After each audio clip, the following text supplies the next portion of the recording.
Out of curiosity, why would you think that this wouldn't be a book that the big publishers would touch? Because it had there was a lot of reasons. I think some of it is it's a longer middle grade book. So there's one of those. There's been a challenge in that space for a lot of authors. Middle grade is also, I think, obviously, this is kind of a new-ish genre in the publishing world compared to some of the other areas of like kids, children, teen literature. Fantasy with a brown female protagonist, there's already 2 series out there, so that's probably all they need in the publishing world. They're not really sure if it's going to sell. Meanwhile, how many white male fantasy protagonists are there in the kids lit, in the children's lit, middle grade lit world? And then I think Payal's a debut author. She's young. She doesn't quite have a following yet. She doesn't have writing, and a lot of that dictates. She was unagented. Mm-hmm. I can actually speak to that. You're absolutely right, Sailaja. I started querying this book. I think we signed our contract 2020. I started querying this book in 2018. And I actually got a really good response from agents. I had most of my query letters and sample chapters turned into full requests, and some of them were partial requests, but most of them were full requests. And then I would get these really long rejection letters, like 3 months later or 4 months later, just saying that we love the book, we love Ria, we think you are very talented and your writing style is really good, but every letter started like that, especially the ones that requested the full manuscript. And granted, at that time, the book was about 95,000 words long, so it was very long for middle grade. And I got 7 revise and resubmits from really good agencies. And, I was very happy that I got such good feedback. Largely, it was like, you have to bring the book down to about 50,000 words or 60,000 at most. And I took that challenge on. I think the next year I had my baby. I had 6 months where I was like really trying to slowly get back, but then I got back into it. I cut down it was a 3 POV book. I cut it down I took down 1 POV. I rewrote large parts of the book. And then finally back in 2019, February of 2019, I requeried, and I requeried all of I resubmitted to the 7 that were interested. And again, a few months later, I got the rejections, and the common theme was that either my book was not too Indian, because Ria and the Blood of the Nectar is a book about an Indian kid and about India to an extent, but only 1/3 of the book is set in Darjeeling, because then she portals into this fantastical land, and then she's in this fantastical land. And we can talk more about the land and my inspiration for it later, but it isn't an Indian-inspired land. It's more an East meets West kind of a land. And so I was told that it's not they wouldn't use the words that it's not Indian enough, but they basically said that, they needed more, nuanced fantastical elements, and that maybe have her spend some more time in India before she goes back. And so that was one of the things. And then, so it was that they didn't like the balance of it not being too Indian and less Indian. And I didn't know what to do with that. I agreed. One of them very blatantly told me that it's going to be very hard to market your book because it isn't in an Indian fantastical land. And largely the book takes place, again, in this sort of Western, Eastern land, and you only have Indian characters.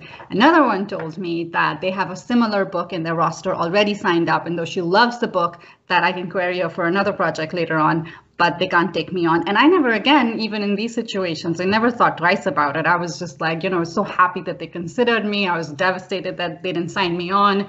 And it was only later after I, had discussions with other writers and other Indian writers and, or like, diverse writers, where we all had the similar story that why can't there be more than one middle grade fantasy book in your roster for, the upcoming year?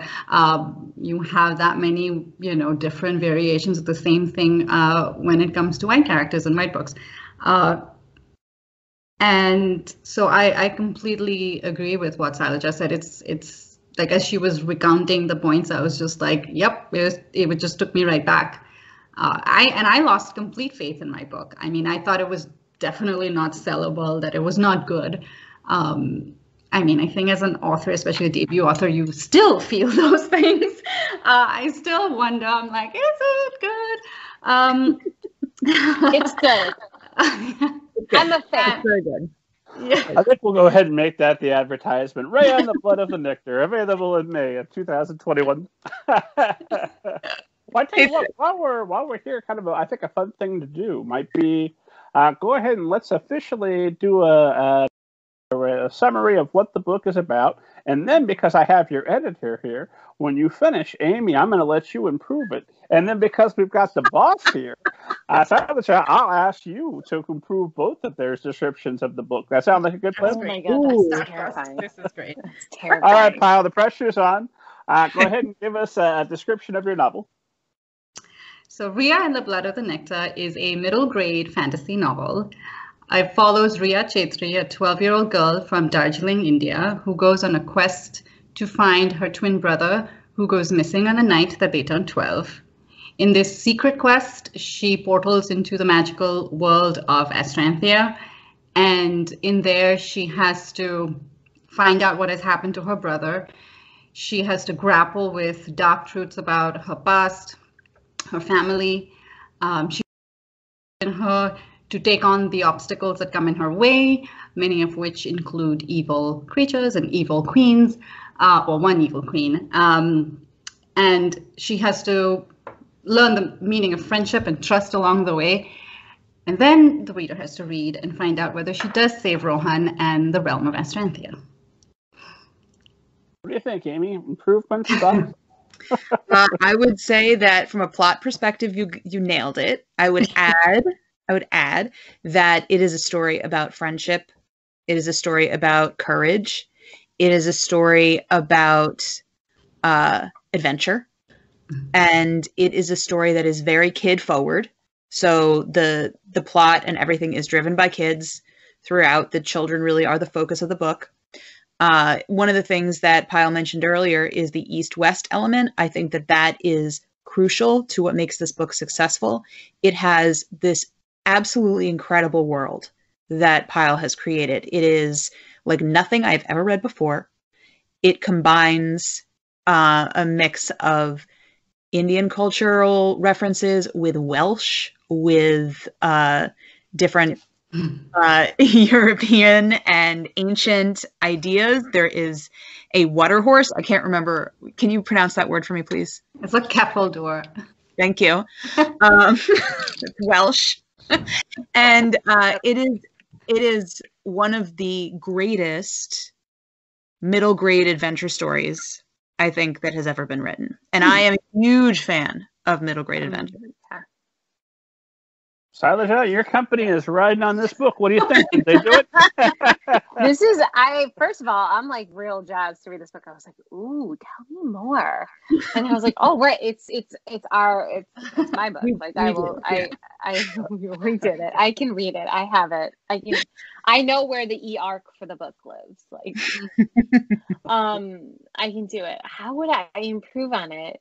I think everyone got it spot on. I think I probably would say that Rhea and the Blood of Nectar is Mango and Marigold Press' first middle grade fantasy novel. It shares the story of Rhea with her best friend Leela as they go on a magical quest to help save Rohan, Leela's brother, and find friendship and courage along the way. I don't know if I like that though.